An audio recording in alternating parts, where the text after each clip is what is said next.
This is the most expensive party in history. In 1971, the Shah of Iran, Mohammad Reza Shah Pahlavi, threw a 3-day party in the ancient site of Persepolis to celebrate the 2500th anniversary of the Persian Empire. The guest list was decorated with heads of states from 65 different countries. Emperors, kings, queens, sultans, princes, princesses, and business figures from 5 different continents. He wanted to give his guests a surreal experience with forestry, plants, and flowers, except Persepolis is in a desert.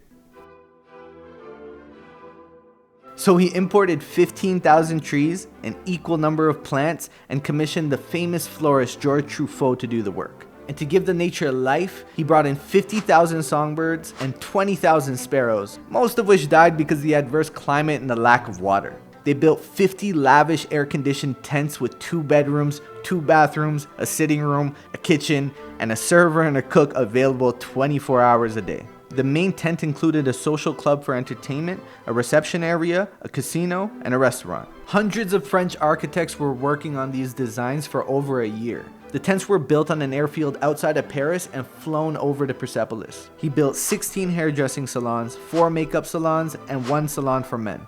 He even had an entire golf course built on the site. Now the next part is actually the reason I was born. Iran constructed 2 brand new hotels just to keep their important guests in.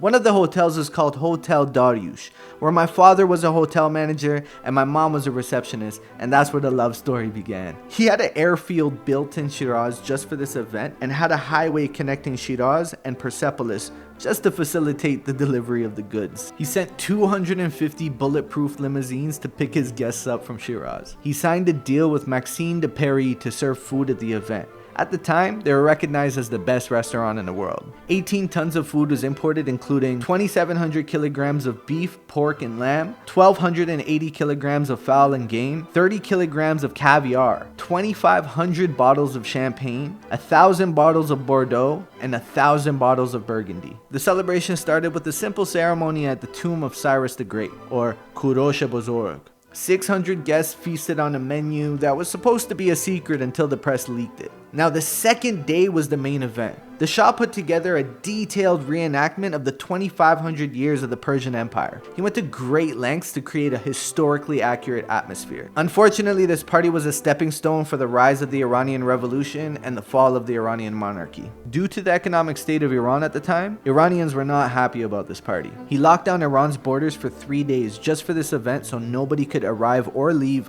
other than his guests. All schools and universities were closed. Student leaders and activists were actually locked behind bars months leading up to the event. Another reason a lot of Iranians were upset about this is because he was outsourcing even the art to European artists. I read a comment on this YouTube video about it that said he imported everything from France: decor, chefs, food, and even a revolution. And it is estimated that this party costed a whopping $635 million, but the Shah denied the claims. Imagine throwing a party so big that it results in the downfall of a 2,500-year dynasty. But hey, it's the reason I'm here, right? It's good enough, right? No?